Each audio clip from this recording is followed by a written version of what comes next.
Hello there. Kyle Katarn here. Happy Skeleton Crew Eve to everybody. It's Skeleton Crew Eve. It is the penultimate moment leading up to the episode here. We've got about 30 minutes left until it comes out on Disney Plus. So let's hang out. Let's do it. Hey Digi, how you doing? Nathan, hope you're having a great day too, man. Hope you had a happy New Year's.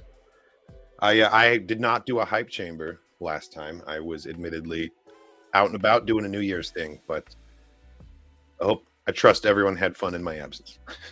I'm sure you guys know how to hang out. You don't need me. But it is nice that we can all get together and kind of like build hype and get excited about, some brand new Star Wars dropping every week, which honestly is still a treat. It's still a treat to me. I'm not quite over the days when it was the drought. We didn't get any new Star Wars content at all. I remember that dark period. And now we've got so much new Star Wars coming out that I still haven't quite gotten used to it, even though it's been a minute. This is pretty established for years now. It still feels like such a treat to me. Like the inner kid, like, has a little celebration every time we're about to get some new stuff. Hello there. Vengeance has arrived in the hype chamber. Sounds kind of scary when you say it out loud, actually. I don't know if we want that. But either way, welcome. Hello there. Brad, I like your profile picture. I'm a friend of the Trandoshans myself. I have played Galaxy of Heroes. I have unlocked an embarrassingly low number of characters, though. I came in when they announced Kyle Katarn. I was like, well, I've got to do this now.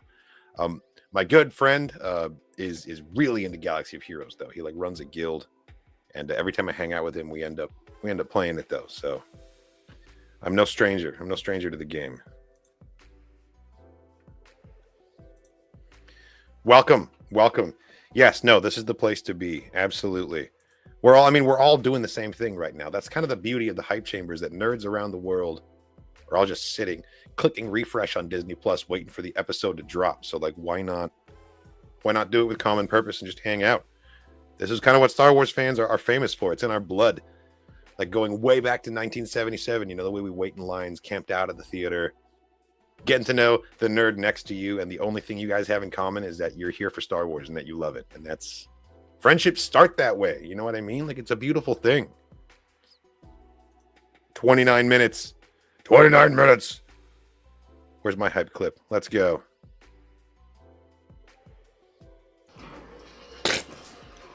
Wait, what? That was the wrong clip. God damn it. Here we go. Let's get hype.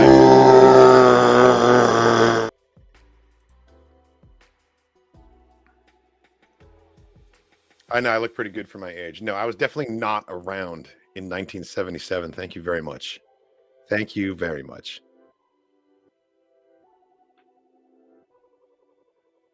Wizard Nerd, I have no idea. I'm going to be talking about that on the Dork Forces podcast later tonight. The spit take is from my reaction to, I think it was Star Wars Outlaws, the very first trailer. I was watching the games, I think it was Gamescom, the live stream. It might have been EA Play, but I was not expecting any Star Wars anything. I was just sort of reacting to whatever game trailers, and then boom, Star Destroyer out of nowhere while I was taking a drink. Yeah, the keyboard did get sacrificed for that bit. Didn't plan it out very well. Yeah, Soda Man, getting us back on track here. Let's talk theories for Skeleton Crew. So, with Jod having so many different aliases, it would be amazing if one of them is revealed to be Glup Shido. That would be incredible. I would be overjoyed, but I'd also be kind of disappointed because now Glup Shido means, the whole point is that it's an umbrella term, and now if it means one specific guy, we have to come up with a new Glup Shido name for all the other Glup Shidos out there, like Glup High or something. Yeah, no. Speaking of Jod, tonight we're supposed to get his backstory. That's what the scuttlebutt is. That's what Jude Law himself said, I think, in an interview previously. It's time for the final confirmation or the final debunking of whether this man uses the Force. There is, in my opinion, a lot of evidence actually on both sides of the debate. Yes, we've seen him do the magic hand thing, as Grief Karga says. It's always with metal, right? And he's always wearing gloves. I don't feel like magnets has been ruled out to my satisfaction. We don't know for sure. But at the same time, yeah, Rand, that's exactly what I was going to say. Like, we're getting backstory, so Order 66 maybe? Who knows? Are we about to get this meme that I saw on Twitter a few minutes ago? Is that what we're in the cards for tonight? Is that what's happening? It's possible. Here with me tonight in the studio is a special guest who is actually an expert on Order 66. Please say hello to Grogu. How you doing, buddy? I'm doing fine. There you go. In your opinion, do you think that Grogu, do you think that Jod is a Jedi? And do you think that we're going to get Jod's Order 66 flashback in tonight's episode? Probably. Okay, thank you, Grogu, very much. You heard it here first. You heard it from Grogu himself. You also heard him speak for the very first time, so.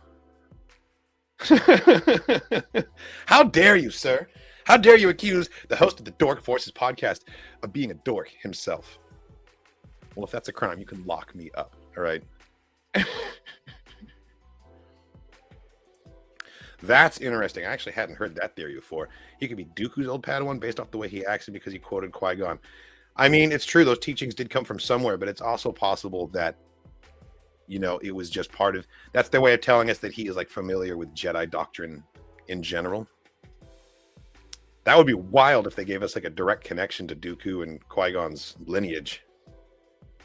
There was a Padawan in the Young Obi-Wan series who was a wayward apprentice of Qui-Gon who had gone to the dark side. His name was weird. What was it? It sounded like Xanatos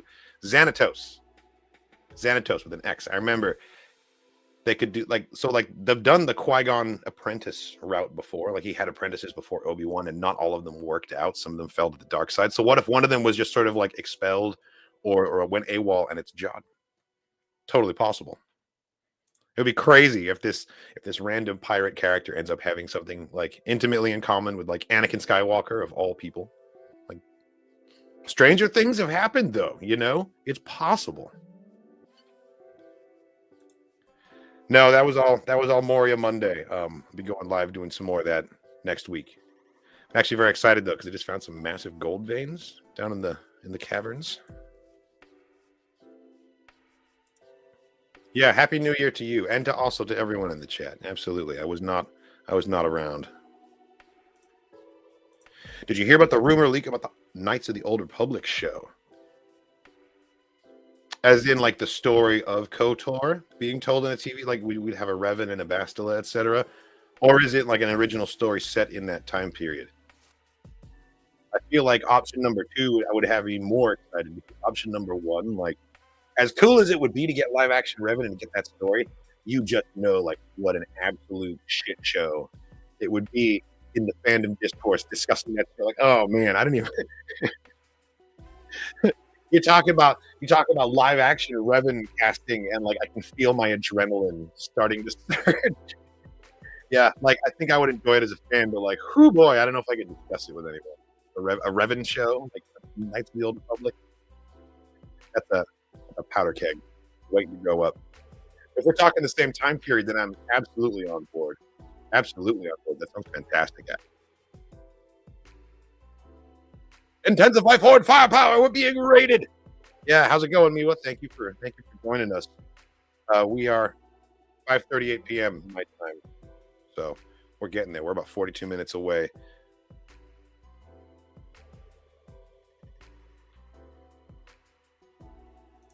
Oh, well, hello there. Star Wars is why I'm here, after all. It's why we're all here. No, I love the hype chambers because it's so true. We have this common thing that threads us all together. And ever since I waited in line at the theater, like with my dad or like with my friends, or when I was in high school, you know, there's people in tents that are just like camped out there for weeks. They're so serious about it. And like a lot of times, like I'm still in contact with some of the people that I met in line waiting for like Star Wars movies and Star Wars games to drop. One of my best friends, I met him waiting in line at GameStop for The Force Unleashed 2 to come out. And yeah, like we still hang out to this day, pretty much. Like it's awesome how like that's one thing that you can't like. There's so many things you can say about the fandom, but one thing that you can never take away from Star Wars fans is the awesome just phenomena that is like whenever something drops, it becomes a community hub, you know, and people who don't know each other just flock to that and like discuss it together as if we've all known each other for years. Because we all grew up with Star Wars, man. It's like I'm saying, it's that common thread. In my opinion, and now that we know that Swagman is here, I'm going to subject Swagman to this meme as well. This is my theory. I'm putting it on the record. We're going to get Jod an Order 66 flashback. People are saying it, and if there's one thing that Star Wars can't resist, it's giving us another Order 66 flashback. I swear we've seen it from so many angles now. You could do like a forensic reconstruction. You could map out the entire sequence of events across the galaxy at this point. I love that. I love it when something is treated so historically that when it gets recreated, there's like this consistency and continuity that's like so carefully crafted. It's pretty cool. I feel like at this point, enough Star Wars lore is in the canon that you could fully be like a Star Wars historian. You know, like there's enough to delve into there. It's like a master's degree's worth of Star Wars lore out there, I think. Okay, so yeah, supervisor, right? So I made a weird observation the other day, and I've been thinking about it. So I'm convinced that the supervisor and this pirate, Dak Renard, or Tak Renard, they're connected, right? Probably one and the same, even. So you've got Fern and her mother Farah, right? And then Renard, which backwards is Donner, just fun fact. Richard Donner is the director of the Goonies, so there's the reference there. But Donner, Fern, and Farah are all different kinds of hooks. Like you can get a Fern hook, that's what you can like hang coats on and stuff. There's a Donner hook, which is like the two-pronged one that you see in like bathrooms and things. And a Farah hook is another kind of hook. Is that a coincidence, or is that like a tongue-in-cheek reference to the movie Hook, which is also an Amblin classic, and also just like a pirate thing? Or are they subtly telling us that Fern and Farah come from the lineage of Renard, right? And that they are in fact descended from these pirates? It's a pretty out there theory, but it started just as a simple observation that I made. I was looking at their names next to each other and I was like, wait, those are all hook types. Like, I wonder if that was intentional. So just throwing that out there.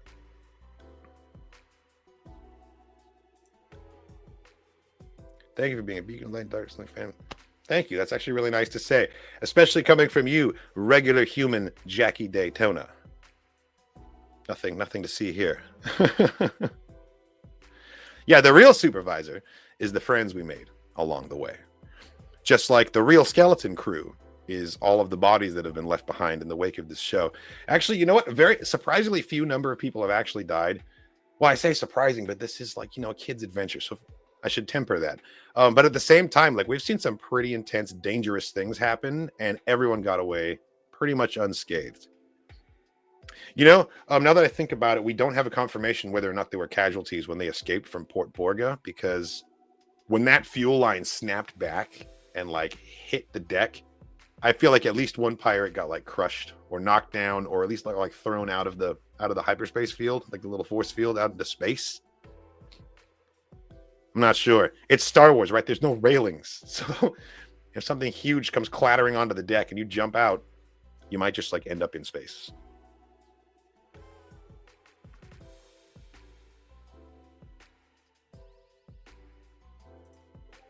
This is a strong theory. This is a strong theory also, and it is supported by several things, in my opinion. In the giant treasure room that we found, right, Skull Ridge Mountain, there is a giant golden statuette of like an adult elephant man. It's like a member of Neil's as yet unnamed species. It's like, why? That's a very specific piece of treasure to have in there. And then there's also the hologram itself. Like, not just the face was obscured in that hologram, because obviously they're trying to reveal the identity in a big dramatic fashion, maybe even tonight or in the finale. But it wasn't just the face that was obscured. It was this like longer, slender section in front of the neck that could totally be hiding an elephant's trunk. I'm not sure if I have it available, but I did take a screenshot of the hologram because I was talking to Bendu about this last week. Let me just scroll through and see if it's in here. No, I don't think I have it. Damn. Well, in the hologram, he's sitting in the chair. His head is obscured, but you can see his hands pretty plainly. And no, that's the owl. All right, I don't have a photo for reference right now. Nope, that's stop it. I don't have the photo up for reference right now, but watch the video of him, the hologram in the chair. His hands are visible, and they are blue, and they are like bulbous, and they look a lot like Neil's hands. So that also like puts us in the direction of like, I think it's the same species. Yeah, I really think you're onto something here.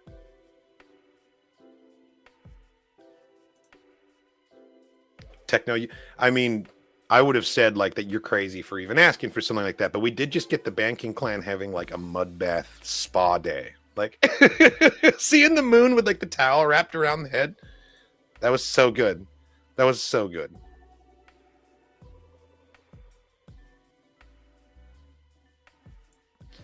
I mean, possible would see his ears, or maybe his ears are tucked away in like the most badass, unique pirate hat you've ever seen. Just think about it. But you're right, the ears thing does kind of deflate that theory. I'm saying though, there was an elephant species gold statue in there for a reason. I feel like everything that we're seeing very deliberately. So there are no coincidences. So again, like they all have hook names.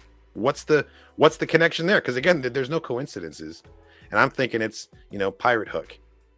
It's the way of telling us that they come from pirates.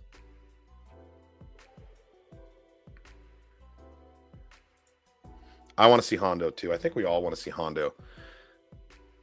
Skeleton Crew is going to be like, best I can do is Melch. Which, to be fair, I'd be fine with Melch. Melch is great too.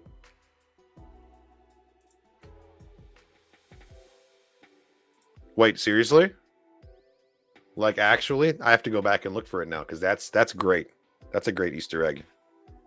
I love it when the Ark of the Covenant showed up in Clone Wars and Rebels too, right? I'm pretty sure it was one of the artifacts that they took out of that little excavation site with Malcolm McDowell and like the mural and the World Between Worlds.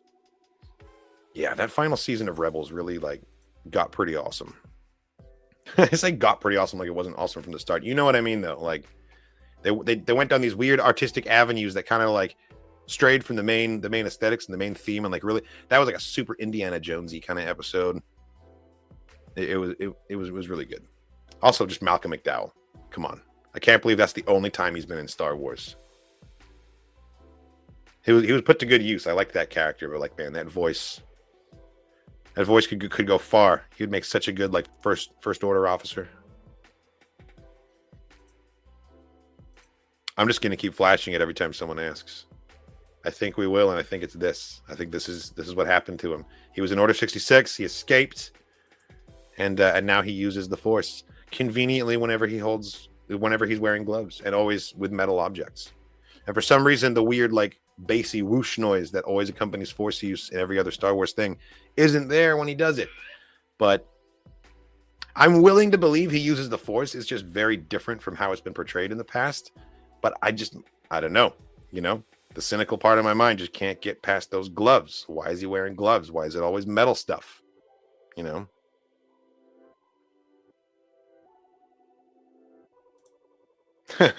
Yeah, it'll be on Discord by the end of the night. Don't worry.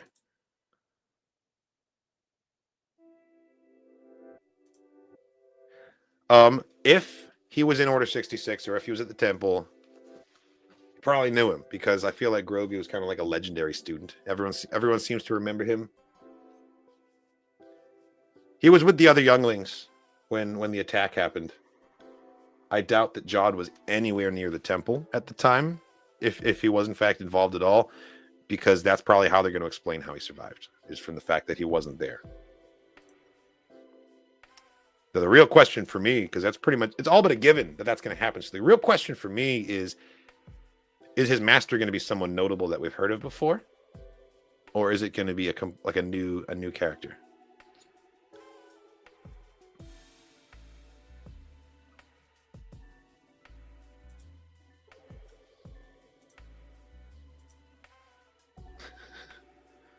I mean, now I'm hearing it in Jude Law's voice.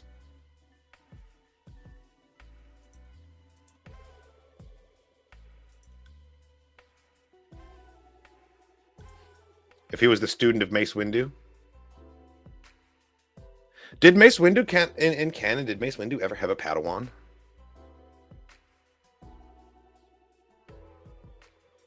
I'm trying to recall like a specific apprentice that he had, and I can't think of one.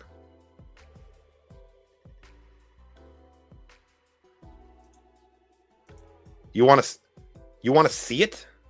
People usually want me to put that thing away. Okay, I'll show you the Yoda troll. Yeah, I'm glad you brought that up actually. So I've been going through old storage containers and like getting all the things in my Star Wars collection out because I'm planning to make like a big video, a deep dive into my Star Wars collection.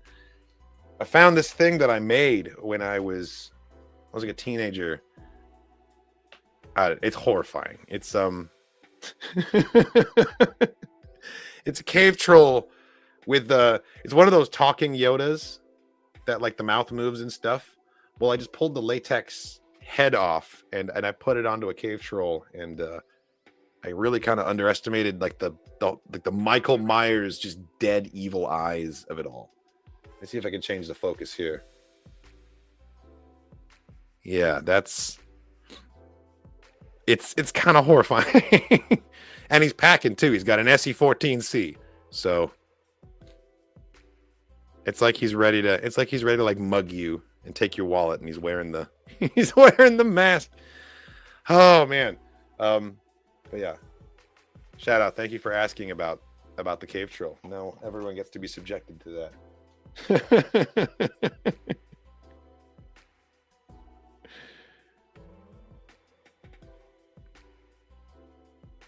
Yep. Swagman was just here, so I promptly hit them with the old faithful here, because I want to put my prediction on record here, make sure everyone knows.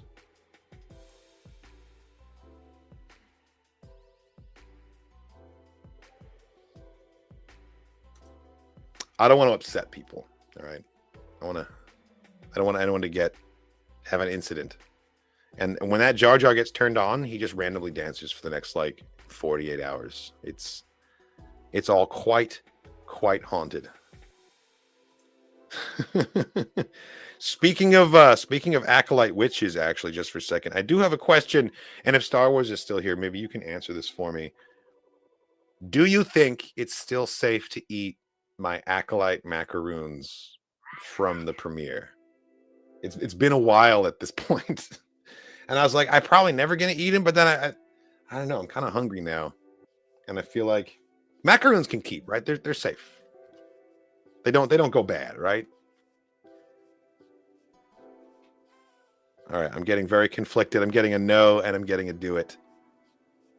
Jackie got robbed. She got robbed of her macaroons. Look, that's why they gave us 3, actually. It's 1 for each hole punch that she received. Okay, that was bad. All right, she RIP. F in the chat for her. If the supervisor is Osha, you'll just switch to Dune. Jump off one train and just jump onto the other. Now, man, let me tell you, as someone who's a fan of both Star Wars and Dune, it's a good time right now. It's a good time. I just finished watching Dune Prophecy, and I thought it was pretty damn cool. There were some slow-moving parts for sure. It's very exposition heavy, but like, no, the payoff was fun. And there was one shot in particular in the finale that had me like jump out of my chair. It was so cool. I am a chronic mispronouncer, and I'm so sorry. I'm so sorry. It will happen again. I'll macarons, not macaroons. Next time I try and say it, it's going to come out the wrong one, though. You know. Neither was I, actually. I kind of thought it would be a one and done or setting up the next thing, but yeah, I'm interested to see where they go from here. It took a very long time to like establish everything, I think. Yeah, this is a very good question. If it's a mint, right, and if they're making the money, where do they store it? Yes, and also where have they been sending it? Have they been sending it anywhere? Do they have a 100% blanket policy about not crossing the barrier? Surely, like the whole point is that this is like the Fort Knox, right, of the galaxy. But even Fort Knox lets people in occasionally to like, you know, that are scheduled, that are supposed to be there in an official capacity. Like there is a system for going in and out of this place. So like, are there automated transports loaded up with cash that are supposed to like just cross the barrier and go to, I'm guessing, the High Republic or maybe the old Republic, wherever the center of commerce was. This is where they send the money. But if there's just like a crazy huge stockpile under there, it's interesting. I feel like no one's gonna get the treasure, because we're talking about a galaxy changing amount of money. If there really is like a massive stockpile of old Republic credits on this mint world, if the pirates got their hands on it, they would have enough resources to do something that would like make a hell of an impact in galactic history, and would probably be a point of reference in the future. And I haven't heard anyone talk about like, oh yeah, the great pirate kingdom of such and such. It's like the richest organization in the galaxy. Like that should be a thing, right? If they're able to get away with this treasure. So, oh, that's a good call. This is the money that Thrawn's going to use to fund the uprising. What if? Because I did hear in an article that at least one member of Skeleton Crew, the show, not of the crew itself, but at least one cast member of Skeleton Crew is going to appear in Dave Filoni's movie. So that could be the connection right there, is Atten gets plundered by Thrawn. I like that idea a lot, actually. There are 2 episodes left. In about 5 minutes, we will have the penultimate episode, and then next week we will have the 8th and final episode. Yeah, exactly. 2 episodes.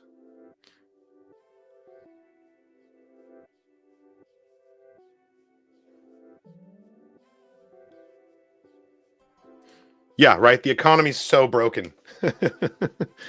Wim's dad gives him lunch money, and you can use that to like get the executive suite. Well, I mean, okay, we haven't ever really gotten a direct hard numbers breakdown of what the economy is like and how much a credit is worth at any given point. But we can extrapolate from some of the things that we've seen that like it's not looking good, man. Like it was like 50,000 credits for Mando to fuel his ship in that one episode. Like the payout from one of the early bounties wasn't even enough to fuel the Razor Crest. Yeah, no, it's probably close to the Star Wars The Old Republic economy, which is broken, by the way. 2,000 credits, that'll buy you a ham sandwich. Yeah, they're totally closer to like the currency in John Wick. I totally agree with that.